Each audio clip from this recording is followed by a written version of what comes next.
নমস্কার বন্ধুরা, তোমাদের সবাইকে স্বাগত জানাই জিকে পয়েন্ট 365 ইউটিউব চ্যানেলের আরও একটি নতুন ভিডিওতে। আজকে আমরা আলোচনা করব ডব্লিউবিপি কেপি কনস্টেবল এক্সামের জন্য গুরুত্বপূর্ণ আরও একটি জিকে মক টেস্ট সিরিজ নিয়ে।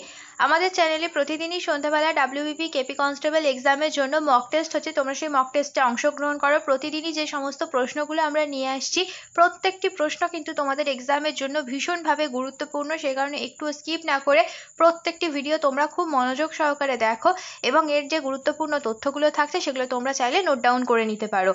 ভিডিও যদি ভালো লাগে তাহলে অবশ্যই ভিডিওটিকে একটি লাইক করো, সাথে আমাদের চ্যানেলটিকে কিন্তু সাবস্ক্রাইব করে পাশে থাকা বেল বাটনটা অবশ্যই কিন্তু ক্লিক করে রেখো, যাতে সবার প্রথমে আমাদের ভিডিও নোটিফিকেশন তোমাদের কাছে পৌঁছে যায়। আর ভিডিও ভালো লাগলে অবশ্যই তোমার বন্ধুদের সাথে শেয়ার করো আর আমাদের কমেন্টে জানাও ভিডিও তোমাদের কেমন লাগলো। তাহলে চলো আজকের ভিডিওটা শুরু করা যাক। প্রথম প্রশ্ন, মেরিনা বিচ কোন রাজ্যে অবস্থিত?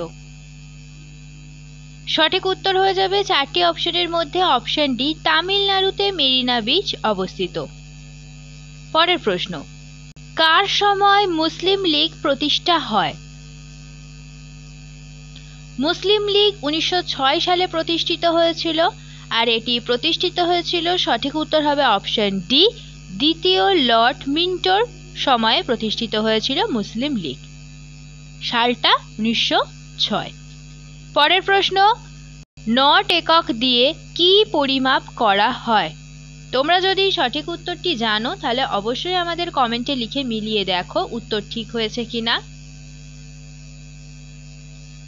সঠিক উত্তর হবে অপশন এ, জাহাজ গতিবেগ। পরের প্রশ্ন, ভারতবর্ষের প্রথম জাতীয় জরুরি অবস্থা কত সালে ঘোষিত হয়? ভারতে মোট 3 বার জাতীয় জরুরি অবস্থা ঘোষণা করা হয়েছিল। তো সর্বপ্রথম জাতীয় জরুরি অবস্থা ঘোষণা করা হয়েছিল 1962 সালে। অপশন ডি হয়ে যাবে সঠিক উত্তর। ভারত ও চীন যুদ্ধের সময় ভারতের প্রথম জাতীয় জরুরি অবস্থা ঘোষণা করা হয়েছিল। এখনো পর্যন্ত ভারতে মোট 3 বার এই জাতীয় জরুরি অবস্থা ঘোষণা করা হয়েছে, যেটি প্রথম হয়েছিল 1962-তে, হয়েছিল ভারত ও চীন যুদ্ধের সময়। এরপরে হয়েছিল 1971-এ, এটি হয়েছিল ভারত ও পাকিস্তান যুদ্ধের সময়। এরপরে হয়েছিল 1975-এ, এটি ভারতের আভ্যন্তরীণ সমস্যার কারণে এই জাতীয় জরুরি অবস্থা ঘোষণা করা হয়েছিল। আর 352 নম্বর ধারায় জাতীয় জরুরি অবস্থা উল্লেখ করেছে। পরের প্রশ্ন দেখি, সতীদাহ প্রথাকে নিষিদ্ধ করেন কে? চারটি অপশনের মধ্যে সঠিক উত্তর হয়ে যাবে option B, Lord Bentinck. Lord Bentinck Raja Rammohan রায়ের সহায়তায় 1829 সালে সতীদাহ প্রথা বাতিল করেন। এটা খুব গুরুত্বপূর্ণ একটি প্রশ্ন। প্রাণীদেহের দীর্ঘতম কোষ কোনটি? এই প্রশ্নটা খুব সোজা এবং খুব গুরুত্বপূর্ণ, অনেকবার কিন্তু এক্সামে এসেছে। এরকম লাইফ সায়েন্সের মধ্যে থেকেও কিন্তু অনেক প্রশ্ন তোমাদের এই ডাব্লিউবিপি বা কেপি পরীক্ষায় কিন্তু আসে। সঠিক উত্তর হয়ে যাবে অপশন এ, স্নায়ুকোষ। পরের প্রশ্ন, এক অশ্বশক্তি সমান সমান কত ওয়াট? অশ্বশক্তি অর্থাৎ হচ্ছে হর্স পাওয়ার, তাহলে 1 হর্স পাওয়ার সমান সমান কত ওয়াট তোমাদের বলতে হবে। তোমরা যদি উত্তরটা জানো তাহলে অবশ্যই আমাদের কমেন্টে জানাও এবং দেখো উত্তর ঠিক হচ্ছে কিনা। সঠিক উত্তর হয়ে যাবে অপশন এ, 746 ওয়াট। পরের প্রশ্ন দেখি, পর্যায় সারণী সূত্র কবে আবিষ্কার হয়? পর্যায় সারণী সূত্রের আবিষ্কারক ছিলেন মেন্ডেলিভ, আর তিনি 1869 সালে এই পর্যায় সারণী সূত্রটি আবিষ্কার করেছিলেন। তাহলে সঠিক উত্তর হবে অপশন এ। পরের প্রশ্ন, বর্তমান বাংলাদেশের প্রধানমন্ত্রীর নাম কি? খুব সোজা উত্তর, সঠিক উত্তর হয়ে যাবে অপশন এ, শেখ হাসিনা। পরের প্রশ্ন, এনসেলবার্চ কিসের দ্বারা সৃষ্ট একটি ভূমিরূপের উদাহরণ? সঠিক উত্তর হবে অপশন বি, বায়ু দ্বারা সৃষ্ট একটি ভূমিরূপের উদাহরণ। এনসেলবার্চ সাধারণত মরু অঞ্চলে সৃষ্টি হয়ে থাকে।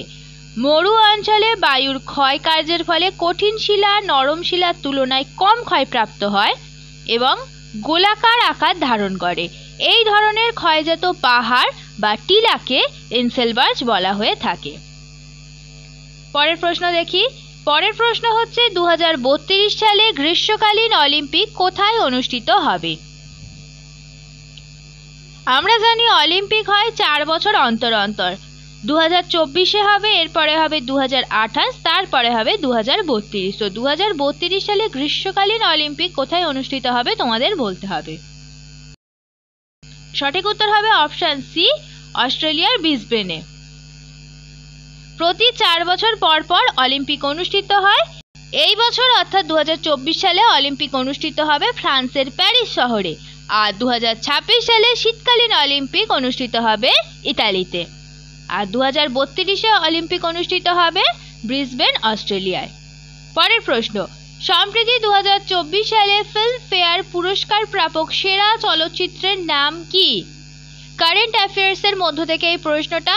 কারেন্ট অ্যাফেয়ার্সও তোমাদের জন্য কিন্তু ভীষণ গুরুত্বপূর্ণ। কারেন্ট অ্যাফেয়ার্সের মধ্যে থেকেও কিন্তু তোমরা অনেক প্রশ্ন কমন পাবে। এই প্রশ্নের সঠিক উত্তর হয়ে যাবে অপশন এ, 12 ফেল। পরের প্রশ্ন দেখি, চাঁদ নিয়ে গবেষণাকে কি বলে? 4টি অপশনের মধ্যে সঠিক উত্তর হয়ে যাবে অপশন সি, সেনেলোলজি। এই প্রশ্নটা কিন্তু খুবই গুরুত্বপূর্ণ তোমাদের এক্সামের জন্য। চাঁদ নিয়ে গবেষণাকে কি বলা হয়? এবার আমরা দেখে নেব কিছু গবেষণার নাম এবং তাদেরকে কি বলে। তোমরা এটাকে নোট ডাউন করে রাখো, এখান থেকেও কিন্তু অনেক প্রশ্ন তোমাদের এক্সামে আসতে পারে। মনোবিজ্ঞান নিয়ে যারা গবেষণা করে তাদের বলে সাইকোলজি। কোষ নিয়ে গবেষণাকে বলা হয় সাইটোলজি। উদ্ভিদবিদ্যা নিয়ে গবেষণাকে বলা হয় বোটানি।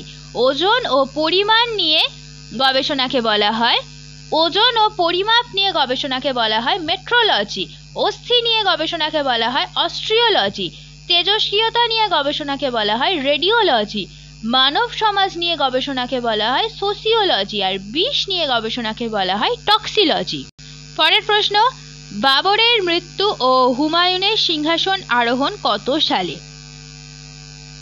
সঠিক উত্তর 1530।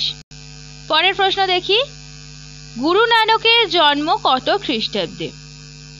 সঠিক উত্তর হয়ে যাবে 1469 খ্রিস্টাব্দে গুরু নানকের জন্ম হয়। এবার কিছু গুরুত্বপূর্ণ ঐতিহাসিক ব্যক্তিদের জন্মদিনটা আমরা দেখে নিই। নেতাজি সুভাষচন্দ্র বসুর নাম আমরা প্রত্যেকেই জানি। প্রথমেই আমরা জানবো নেতাজি সুভাষচন্দ্র বসু সম্পর্কে। নেতাজি সুভাষচন্দ্র বসু 23শে জানুয়ারি 1897 সালে জন্মগ্রহণ করেন। মহাত্মা গান্ধী 2রা অক্টোবর 1869 জন্মগ্রহণ করেন। ভগৎ সিং 28শে সেপ্টেম্বর 1907 জন্মগ্রহণ করেন। মাতঙ্গিনী হাজরা 19শে অক্টোবর 1870 সালে জন্মগ্রহণ করেছেন। মাদার টেরিজা 26শে আগস্ট 1910 সালে জন্মগ্রহণ করেন। রবীন্দ্রনাথ ঠাকুর 7ই মে 1861 সালে জন্মগ্রহণ করেন। সারদা দেবী 22শে ডিসেম্বর 1853 সালে জন্মগ্রহণ করেন। রামকৃষ্ণ পরমহংসদেব 18ই ফেব্রুয়ারি 1836 সালে জন্মগ্রহণ করেন। জগদীশ চন্দ্র বসু 30শে নভেম্বর 1858 সালে জন্মগ্রহণ করেন।